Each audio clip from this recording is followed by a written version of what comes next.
Hello, good morning everyone. आज हम लोगों को इस वीडियो में देखना है इंपॉर्टेंस ऑफ मैक्रो इकोनॉमिक्स। ख्याल देना, टॉपिक समझने की कोशिश कर। टॉपिक दिया हुआ है importance of macro economics. First and one of the most important thing, economics के लिए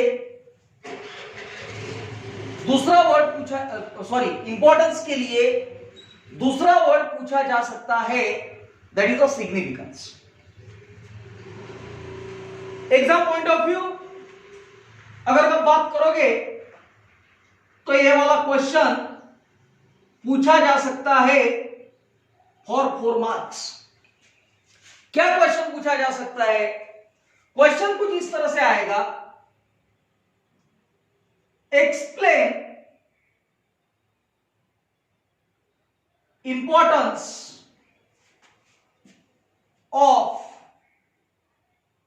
मैक्रो इकोनॉमिक्स।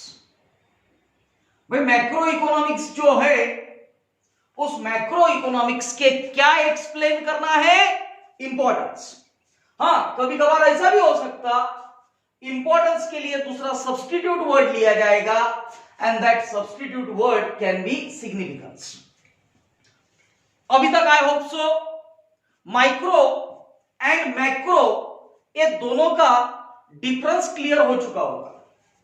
माइक्रो इकोनॉमिक्स यानी ऐसा इकोनॉमिक्स जो इंडिविजुअल के बारे में बात करेगा, बट मैक्रो इकोनॉमिक्स, मैक्रो यानी ऐसा इकोनॉमिक्स जो टोटल के बारे में बात करेगा, जो एग्रीगेट्स के बारे में बात करेगा। ठीक है, अब कहीं ना कहीं माइक्रो इकोनॉमिक्स के इंपॉर्टेंस देखे थे, वो इस प्रकार के इंपॉर्टेंस के पॉइंट्स थे जो सिर्फ और सिर्फ इंडिविजुअल के लिए बेनिफिशियल थे। अरे किसके लिए बेनिफिशियल थे? इंडिविजुअल।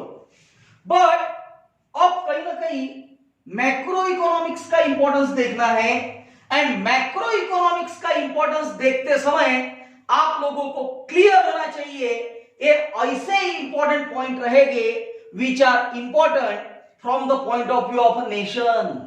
एक आधे देश के लिए उस इकोनॉमिक्स का क्या बेनिफिट है, ये हम लोगों को मेंशन करना है। बराबर। अल्टीमेटली पूरे वर्ल्ड में कोई भी कंट्री रहने दो, उस कंट्री को प्रॉपर तरीके से अगर गवर्न करना है तो कहीं ना कहीं उस कंट्री को मैक्रो इकोनॉमिक्स के प्रिंसिपल्स अडॉप्ट करने होंगे। कौन से प्रिंसिपल्स अडॉप्ट करने होंगे? Macroeconomics. बराबर। So let's say first point, functioning of an economy. But obvious, functioning का मतलब है कार्य। बराबर। अपनी अर्थव्यवस्था को प्रॉपर तरीके से रन करना, अपनी अर्थव्यवस्था को प्रॉपर तरीके से फंक्शनिंग में लाना, ये मैक्रो इकोनॉमिक्स का काम है। ठीक है, सबसे पहले हम लोग एक काम करेंगे, सब पॉइंट्स लिख लेंगे और उसके बाद में फिर कहीं ना कहीं इसके ऊपर डिस्कशन करते हैं। Second point, that is economic fluctuations। तीसरा पॉइंट आएगा, let's say national income.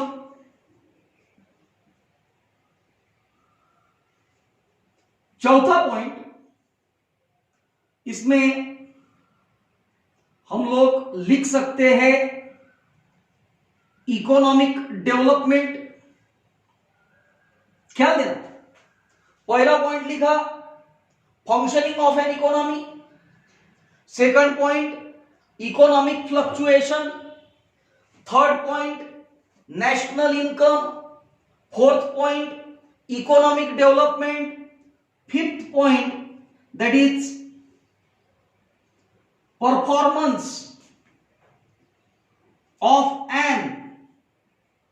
Economy, performance of an economy, बराबर। देन 6 नंबर का पॉइंट लिख सकते, for example study of macroeconomic variable, study of macroeconomic variable, and let's say और एक आधा point अगर कब देना है तो हम लोग लिख सकते लेवल्स ऑफ एम्प्लॉयमेंट। क्या लिख सकते हैं? Levels of employment. चलो ख्याल दो बेटा, कौन से इकोनॉमिक्स के बारे में बात करना है? Macro economics. कौन सा economics? Macro economics. Macro, macro का मतलब होता है ऐसा इकोनॉमिक्स जो रिलेटेड है विथ नेशन, एक आधे कंट्री के बारे में वो रिलेटेड रहेगा। एक सिंपल बताओ, माइक्रो और मैक्रो क्या होता? फॉर एग्जाम्पल ई प्लेट से हम लोग सिर्फ और सिर्फ अमरावती के बारे में बात करेंगे, अमरावती के बारे में बात करेंगे तो ये कौन सा इकोनॉमिक्स हो गया? माइक्रो, बराबर। But Amravati in comparison with अगर आप इंडिया बात करोगे तो इंडिया क्या हो गया बेटा? मैक्रो। ख्याल दे, अमरावती एक छोटा कंसेप्ट है, छोटा कंसेप्ट है, that's why it is called as a micro, whereas India is quite large concept, that is called as the macro, बराबर। अमरावती को कौन सा कंसेप्ट कहा? माइक्रो, whereas इंडिया को कौन सा कंसेप्ट कहा? मैक्रो। ठीक है, चलो ख्याल देना, समझने की कोशिश करना। अब कहीं ना कहीं पहला पॉइंट दिया functioning of an economy. Functioning का मतलब होता कार्य, बट ऑब्वियस अब हमारी जो अर्थव्यवस्था है उसका जो कुछ भी कामकाज चलता है वो कामकाज पूरी तरह से कहीं ना कहीं मैक्रो इकोनॉमिक्स के ऊपर डिपेंड करता है। ख्याल देना, हमारी अर्थव्यवस्था का जो कोई भी कामकाज चल रहा है वो कामकाज कौन सी चीज के ऊपर डिपेंड करता है? That depends on a macro economics, बराबर। कोई भी देश रहने दे, उस देश की अर्थव्यवस्था अगर कब रन होनी है तो बट ऑब्वियस जितने भी मैक्रो इकोनॉमिक वेरिएबल है, for example aggregate demand and aggregate supply, इनको सही तरीके से रन करना है।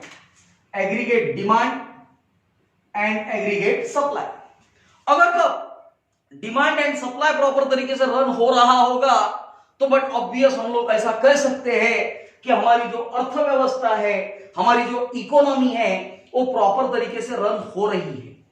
अगर कब डिमांड और सप्लाई में थोड़ा बहुत भी कहीं पे फ्लक्चुएशन आ जाता है, डिमांड और सप्लाई में अगर कब कहीं पे कोई कमतरता आती है तो बट ऑब्वियस हम लोग कह सकते हैं कि हमारी अर्थव्यवस्था जिस तरह से रन होनी चाहिए थी उस तरह से रन नहीं हो रही है, बराबर। अब अगर कब सपोज थोड़ा सा प्रॉपर तरीके से समझने की कोशिश करो तो लेट्स से अर्थव्यवस्था या जिसको हम लोग इकोनॉमी कहते हैं, बट ऑब्वियस एक कहीं ना कहीं कॉम्प्लेक्स है। समझने की कोशिश करना, मैं क्या करूं, अपने देश की अर्थव्यवस्था या और कोई भी देश रहने दो, उसकी अर्थव्यवस्था एक कॉम्प्लेक्स है। कॉम्प्लेक्स म्हणजे गुंतागुंती चीज, बराबर, जिसको हम लोग कह सकते हैं कि इट इज नॉट इजी, बराबर। कॉम्प्लेक्स है इसका मतलब हमारे देश की अर्थव्यवस्था ये इतनी इजी नहीं है। अब हम लोगों को समझना होगा कि यार कॉम्प्लेक्स है हमारी अर्थव्यवस्था, इसका मतलब क्या है? अरे भाई, प्रॉब्लम इज दैट पूरे देश में ऑन एन एवरेज पॉपुलेशन की अगर कब बात करोगे तो 132 करोड़ लोग हैं। अब 132 करोड़ लोग अगर कब रहेंगे तो बट ऑब्वियस सभी लोगों के पास में सभी चीजें पहुंचाना ये डिफिकल्ट हो जाएगा एंड अल्टीमेटली हम लोगों को कॉम्प्लेक्स इकोनॉमिक सिचुएशन को फेस करना होगा। कॉम्प्लेक्स इकोनॉमिक सिचुएशन, इसका मतलब है हमारी अर्थव्यवस्था कुछ इस प्रकार की हो जाएगी जिसको आसानी से रन कर पाना हम लोगों के लिए पॉसिबल नहीं है। Now coming to economic fluctuation का मतलब होता है चेंजेस। ख्याल देना बेटा, वर्ड आया फ्लक्चुएशन का मतलब क्या होता है? चेंजेस। बट ऑब्वियस अगर कब सपोज इकोनॉमिक फ्लक्चुएशन की बात करते हो तो कहीं ना कहीं हमारे अर्थव्यवस्था में बहुत सारे फ्लक्चुएशंस हैं। फॉर एग्जांपल कहीं ना कहीं फ्लक्चुएशन हम लोगों को देखने को मिलता है that there is a fluctuation in income. अरे भाई समाज में रहने वाले सभी लोगों का इनकम एक जैसा है क्या? नहीं, बराबर। अगर कब सपोज दूसरा एक लेते हैं आउटपुट। आउटपुट का मतलब होता है उत्पादन, या आउटपुट के लिए मैं दूसरा वर्ड दे सकता हूं and that another word is all about production, बराबर। ख्याल देना, इकोनॉमिक फ्लक्चुएशन। इकोनॉमिक फ्लक्चुएशन तो इसमें पहला पॉइंट दिया गया इनकम। इकोनॉमिक फ्लक्चुएशन में पहला पॉइंट दिया गया इनकम। दूसरा point that is the output. Output यानी प्रोडक्शन, बराबर। आउटपुट में भी चेंजेस आते रहते हैं, इनकम में भी चेंजेस आते रहते हैं। अरे अब सीधा हिसाब है, जिस तरह से हर व्यक्ति का इनकम है सेम नहीं है, उसी तरह से अपने देश का जो प्रोडक्शन है that production is also not same, बराबर। अगर तो मैं एग्रीकल्चर सेक्टर का प्रोडक्शन लेता हूं, अरे भाई एग्रीकल्चर सेक्टर का प्रोडक्शन खेती में से होने वाला उत्पादन। एक आध साल बारिश अच्छी होती तो बट ऑब्वियस प्रोडक्शन अच्छा रहेगा। एक आध साल बारिश कम हो गई तो बट ऑब्वियस प्रोडक्शन इतना अच्छा नहीं होगा। कहीं ना कहीं कौन सा फर्क गिर रहा है? तो भाई इकोनॉमिक में फ्लक्चुएशन आ रहा है, इकोनॉमिक में चेंजेस आ रहे हैं, बराबर। एक तीसरा पॉइंट यहां पे रह सकता दैट इज एम्प्लॉयमेंट। मेरा कहना बराबर समझ। एम्प्लॉयमेंट का मतलब है रोजगार। एम्प्लॉयमेंट का मतलब है रोजगार। रोजगार का मतलब होता कि कहीं ना कहीं लोगों को सफिशिएंट लेवल पे जॉब अवेलेबल है या नहीं है। बट ऑब्वियस वैसे भी अगर तो बात करोगे तो इंडिया के लिए अनएम्प्लॉयमेंट ये कोई बहुत बड़ी बात नहीं है, बराबर। मैं ऐसा क्यों कह रहा हूं? बिकॉज हम लोगों का पॉपुलेशन इतना ज्यादा है कि हम लोगों के यहाँ पे वैसे भी बहुत सारे लोग अनएम्प्लॉयड है। क्लियर? अब कहीं ना कहीं जॉब क्रिएशन की कोशिश गवर्नमेंट करती है, लोगों को ज्यादा से ज्यादा जॉब मिलनी चाहिए, इसके लिए गवर्नमेंट प्रयत्न करते रहती है। बट आप लोगों को समझना होगा कि इकोनॉमिक्स में फ्लक्चुएशन कब आएगा ये हम लोग बोल पाएंगे नहीं। For example all of a sudden अभी हम लोगों को लॉकडाउन का पोजीशन फेस करना पड़ रहा है। अब लॉकडाउन की वजह से क्या हुआ, मैक्सिमम लोगों के बिजनेसेस ऑलमोस्ट 2-2 महीने से बंद है। और भाई 2-2 महीने से तुम्हारा बिजनेस अगर कब बंद है तो कहीं ना कहीं that is all about the problem of employment, बराबर। उन लोगों को कौन सा प्रॉब्लम फेस करना पड़ रहा है? They are facing the problem which is all about employment. Clear हो गया? अब हम लोग बात करते हैं national income. But obvious national income की अगर तुम बात करोगे तो कहीं ना कहीं मैं इसको थोड़ा सा और ऐड कर देता हूं, national income and let's say समझने की कोशिश करना social account. National income and social accounts point थोड़ा सा डिफिकल्ट है। नेशनल इनकम अपने देश का इनकम, बराबर। देश में रहने वाले जितने भी लोग हैं इनका जो भी इनकम है वो इनकम रहेगा नेशनल इनकम। थर्ड पॉइंट इसमें ऐड कर दिया हम लोगों ने सोशल अकाउंट्स। अब सोशल अकाउंट्स के बारे में समझने की कोशिश करना, problem is all about the people living in a society.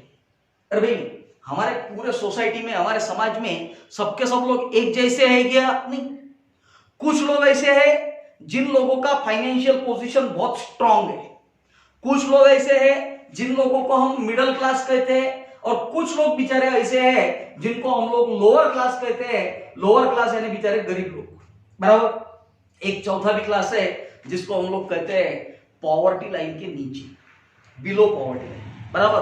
अब बड़ा सिंपल दिया हुआ है national income and social account.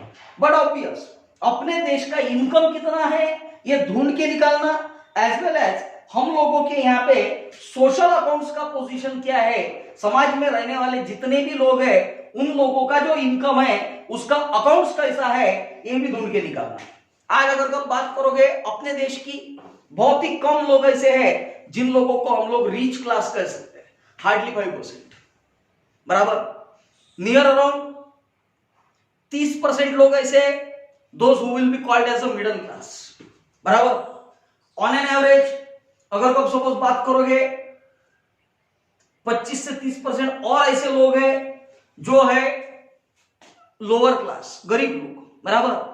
And कहीं ना कहीं 20-1% का क्राउड ऐसा भी बचता है जो पूरी तरह से कहीं ना कहीं बिलो पॉवर्टी लाइन है। बिलो पॉवर्टी लाइन है, इसका मतलब उन लोगों के पास में अपनी बेसिक जरूरतें पूरा करने के लिए भी पैसा उपलब्ध नहीं है, बराबर। सो थर्ड पॉइंट जो मैक्रो इकोनॉमिक्स डिस्कस करेगा, that is all about national income and social accounts.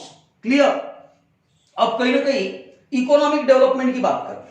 अब इकोनॉमिक डेवलपमेंट की अगर आप बात करोगे तो भाई डेवलपमेंट इसका मतलब होता प्रगति, बराबर। अरे डेवलपमेंट यानी प्रगति। इकोनॉमिक डेवलपमेंट आर्थिक प्रगति। अपने देश की सही में इकोनॉमिक डेवलपमेंट हुई है क्या? तो प्रॉब्लम इज दैट कि कहीं ना कहीं ये पढ़ने के लिए हम लोगों को सबसे पहले डिस्कस करना होगा, दैट इज अबाउट पॉवर्टी का मतलब होता गरीबी, बराबर। एक दूसरा एक प्रॉब्लम क्रिएट होता, that is inequality in income and wealth. समझ, inequality in income and wealth. Inequality का मतलब है असमानता।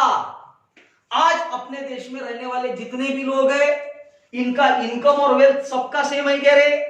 सबके पास में सेम पैसा उपलब्ध है क्या? नहीं। कुछ लोग अमीर है, कुछ लोग बेचारे मिडिल क्लास है, कुछ लोग गरीब है। कहीं ना कहीं प्रॉब्लम इज वेरी सिंपल, हम लोगों के यहाँ पे पॉवर्टी भी बहुत ज्यादा है, गरीबी का परसेंटेज भी बहुत ज्यादा है। अब कहीं ना कहीं पॉवर्टी बहुत ज्यादा है, गरीबी का परसेंटेज बहुत ज्यादा है। This is all about economic development. अरे इसे हम लोग क्या कहेंगे? Economic development. And but obvious ये अगर इकोनॉमिक डेवलपमेंट से रिलेटेड बात है तो हम लोगों को प्रॉपरली समझना होगा कि आज भी मैक्रो इकोनॉमिक्स ही एक में ऐसा साइंस है जो हम लोगों को हमारे देश का एग्जैक्ट पोजीशन बता पाएगा, बराबर। कहीं ना कहीं इकोनॉमिक डेवलपमेंट करना है तो बट ऑब्वियस हमारे देश ने इकोनॉमिक डेवलपमेंट करने के लिए कौन सी स्टेप्स लेनी चाहिए, ये हम लोगों को कौन बताएगा? Macro economics. कौन बताएगा? Macro economics. क्लियर हो गया। अब बात करते हैं about the performance of economy. देखना, परफॉर्मेंस ऑफ एन इकोनॉमी। आज परफॉर्मेंस की बात करना है कि भाई सही में हमारी अर्थव्यवस्था ये उस तरह से परफॉर्म कर पा रही है या नहीं कर पा रही है। अगर तब सपोज हमारे देश का परफॉर्मेंस हम लोगों को देखना होगा तो परफॉर्मेंस सबसे पहले डिपेंड करता है नेशनल इनकम पे, बराबर। हमारे देश का इनकम क्या है? अगर कब हम लोगों को हमारे देश का इनकम पता चलेगा, समझने की कोशिश कर, अगर कब हम लोगों को हमारे देश का इनकम पता चलेगा तो बट ऑब्वियस हम लोग हमारे देश के अर्थव्यवस्था के परफॉर्मेंस के बारे में बात कर पाएंगे। एक बार नेशनल इनकम अगर कब आ गया तो नेशनल इनकम पे से गवर्नमेंट को जीडीपी निकाल दिया था। जीडीपी का मतलब होता ग्रॉस डोमेस्टिक प्रोडक्ट, बराबर। आज के डेट में हम लोगों का जो जीडीपी है वो बहुत कम हो चुका है, ऑलमोस्ट 2% के रेंज में हम लोगों का जीडीपी है। एंड इट इज एक्सपेक्टेड कि हो सकता आने वाले कुछ समय में ये लॉकडाउन के चलते हम लोगों का जीडीपी और भी नीचे आ जाएगा, बराबर। एक्चुअल में एक टाइम ऐसा था जब हम लोगों का जीडीपी ये 11.8% पे था 2013-14, बराबर, या स्पेसिफिकली 2014 में। और यार 11.8% का जीडीपी था, बट आज क्या हुआ? आज धीरे धीरे हम लोगों का जीडीपी कम हुआ। अरे भाई जीडीपी कम हुआ तो बट ऑब्वियस काय की वजह से नेशनल इनकम कम हुआ। इसमें से हम लोगों को पता चलता कि हम लोगों का अर्थव्यवस्था का परफॉर्मेंस इतना अच्छा नहीं है। अगर किसी को भी अपने देश का परफॉर्मेंस देखना होगा तो उसे ये दो बातें समझना बहुत जरूरी है। उसे कहीं ना कहीं नेशनल इनकम देखना होगा एज वेल एज उसको जीडीपी देखना होगा। क्लियर। मैक्रो इकोनॉमिक्स का इंपॉर्टेंस ये भी है कि भाई आपको study of macroeconomic variable करना होगा। अब कहीं ना कहीं question is that what do you mean by macro economic variable? ख्याल देना बेटा। सबसे पहली बात, मैक्रो इकोनॉमिक वेरिएबल इसका मतलब है नेशनल इनकम। अपने देश के लोगों का इनकम क्या है ये अपने को पता होना चाहिए। एक बार इनकम अगर कब पता चलेगा तो बट ऑब्वियस लोगों का सेविंग क्या हो रहा है ये भी पता चलेगा। अरे बराबर समझने की कोशिश कर। सबसे पहले हम लोगों ने कहीं ना कहीं नेशनल इनकम ढूंढ के निकालने की बात किया, या नेशनल इनकम इसको मैं कहता हूं टोटल इनकम। बराबर एक बार टोटल इनकम पता चला तो लोग सेविंग कहां पे कर रहे हैं वो पता चलेगा, एज वेल एज लोगों का एक्सपेंडिचर क्या हो रहा है, खर्चा कितना हो रहा है ये पता चलेगा।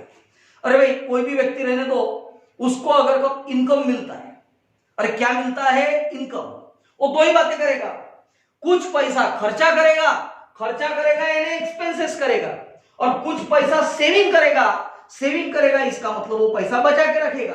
बराबर एंड अल्टीमेटली ये जो कुछ भी पैसा सेव करेगा, पैसा खर्चा करेगा, ये सब कुछ डिपेंड करता है उसके एम्प्लॉयमेंट स्टेटस पे। बराबर देख बेटा, सबसे पहली बात तो ये यहां से स्टार्ट होगा, लोगों के पास में एम्प्लॉयमेंट होनी चाहिए। एम्प्लॉयमेंट होनी चाहिए इसका मतलब नौकरी होनी चाहिए, काम धंधा होना चाहिए, बिजनेस होना चाहिए। उसके पास में एम्प्लॉयमेंट होगी तो उसे पैसा मिलेगा तो इनकम जनरेट होगा, इनकम आएगा तो कुछ पैसा सेव करेगा, कुछ पैसा खर्चा करेगा। बराबर एंड अल्टीमेटली ये और सब कुछ बराबर चलते रहेगा तो बट ऑब्वियस सेकंड पार्ट है टोटल आउटपुट। अपने देश में टोटल उत्पादन कितना हो रहा है, अल्टीमेटली टोटल उत्पादन जितना होगा उसके ऊपर डिपेंड करता कि कहीं ना कहीं ये जो टोटल आउटपुट है इसके बेसिस पे कहीं ना कहीं हम लोगों की अर्थव्यवस्था किस ओर मूव हो रही है ये हम लोगों को आसानी से पता चलेगा। Because employment and total output ये दो चीजों के ऊपर डिपेंड करता है general price level.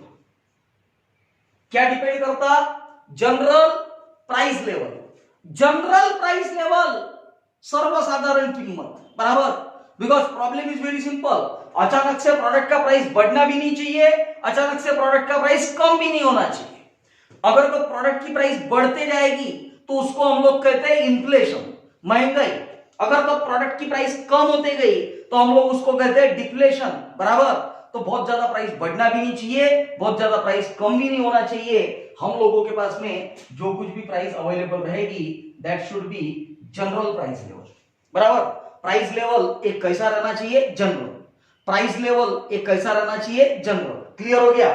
And last point which we can discuss that is the levels of employment. बराबर कहीं ना कहीं हम लोगों को यह देखना है कि भाई हमारे देश में जनरल लेवल ऑफ एम्प्लॉयमेंट क्या रहेगी। ख्याल देना, जनरल लेवल्स ऑफ एम्प्लॉयमेंट। अब ये जनरल लेवल्स ऑफ एम्प्लॉयमेंट इसका मतलब है कि हमारे देश में सर्वसाधारण लोगों के लिए क्या एम्प्लॉयमेंट का स्टेटस रहेगा, लोगों को एम्प्लॉयमेंट सही ढंग से मिल पाएगी या एम्प्लॉयमेंट सही ढंग से मिल नहीं पाएगी। So this was all about general level of employment. So this was all about general levels of employment. ख्याल देना बेटा, यहां पे दिया गया इंपॉर्टेंस ऑफ मैक्रो इकोनॉमिक्स, या इंपॉर्टेंस के लिए दूसरा वर्ड आया that is a significance. Importance of macro economics या इंपॉर्टेंस के लिए दूसरा वर्ड आया दैट इज अ सिग्निफिकेंस। क्या दो, फंक्शनिंग ऑफ एन इकोनॉमी, हमारी अर्थव्यवस्था कैसे फंक्शन कर रही है, इकोनॉमिक फ्लक्चुएशन, हम लोगों की जो अर्थव्यवस्था है वो इकोनॉमिकली कैसे क्या फ्लक्चुएट कर रही है, national income and social account, हमारे देश में नेशनल इनकम का पोजीशन क्या है, सोशल अकाउंट्स का पोजीशन क्या है, इकोनॉमिक डेवलपमेंट कैसे हो रही है, performance of an economy, study of macroeconomic variable, and last point था that is the levels of employment. ख्याल देना, 2 मिनट में शॉर्टकट में रिवाइज करता हूं। फंक्शनिंग ऑफ एन इकोनॉमी, हमारे अर्थव्यवस्था का फंक्शनिंग कैसा है, फंक्शनिंग का मतलब होता है कार्य। ये बेसिकली डिपेंड करता on aggregate demand and aggregate supply. इसको और एक बात कही थी मैंने कि भाई कॉम्प्लेक्स इकोनॉमिक सिचुएशन है आज का, तो ठीक है तो उसमें किस तरह से अर्थव्यवस्था रन होगी। इकोनॉमिक फ्लक्चुएशन, हमारी अर्थव्यवस्था कैसे क्या बदलती है, बराबर, चेंजेस। फ्लक्चुएशन का मतलब चेंजेस, इनकम में चेंजेस आते हैं, प्रोडक्शन में चेंजेस आते हैं, एम्प्लॉयमेंट में चेंजेस आते हैं। National income and social account, हमारे देश का इनकम कितना है, एंड बट ऑब्वियस जब हम लोग पूरे देश का इनकम निकालेंगे तब हम लोगों को सोशल अकाउंट पता चलता कि भाई कितने लोग रिच कैटेगरी में, कितने लोग मिडिल क्लास कैटेगरी में, कितने लोग लोअर क्लास कैटेगरी में हैं और कितने लोग बिलो पॉवर्टी लाइन है। इकोनॉमिक डेवलपमेंट, हमारे देश का इकोनॉमिक डेवलपमेंट क्या हो रहा है, ये भी बड़ा इंपॉर्टेंट है, because poverty, inequality in income and wealth, ये सब बातों के लिए इकोनॉमिक डेवलपमेंट क्या है क्या नहीं है ये पता होना चाहिए। परफॉर्मेंस ऑफ एन इकोनॉमी, हमारे देश का, हमारी अर्थव्यवस्था का परफॉर्मेंस क्या है ये भी हम लोगों को पता होना चाहिए, बराबर। नेशनल इनकम कितना है, उसके बेसिस पे जीडीपी कितना है, बराबर। So but obvious performance will always be calculated on these two terms, that is the national income and another is a GDP. Study of macroeconomic variable, इसके लिए दो बातें इंपॉर्टेंट है, एक तो एम्प्लॉयमेंट, लोगों के पास में काम धंधा होना चाहिए, एज वेल एज तुम्हारा नेशनल इनकम क्या है ये पता होना चाहिए, बिकॉज कहीं ना कहीं नेशनल इनकम है तो सेविंग करेंगे, कुछ लोग एक्सपेंडिचर करेंगे। टोटल आउटपुट कितना है, अपने देश में प्रोडक्शन कितना हो रहा, क्योंकि इसके बेसिस पे जनरल प्राइस लेवल डिसाइड होगी, क्या डिसाइड होगा, general price level. And last point was levels of employment, जिसको हम लोगों ने कहा था जनरल लेवल ऑफ एम्प्लॉयमेंट। हमारे देश की अर्थव्यवस्था में जनरल लेवल ऑफ एम्प्लॉयमेंट क्या है ये भी हम लोगों को पता होना चाहिए। So basically this was all about importance of macro economics, clear. अब टोटल अगर कब देखा जाए तो बट ऑब्वियस दो पार्ट थे इस चैप्टर में, एक था माइक्रो, दूसरा था मैक्रो। मेरा ख्याल दे, यहां पे पहला पार्ट था introduction and definition, then scope, features and importance, अरे बराबर। मैक्रो इकोनॉमिक्स में भी सेम बातें थी, introduction and definition, scope, features and then importance, बराबर। अब कल का जो लेक्चर रहेगा उस लेक्चर में हम लोग पूरे के पूरे चैप्टर का एक साथ में समरी देखेंगे। क्या देखेंगे, समरी। इज दैट क्लियर बेटा, डन।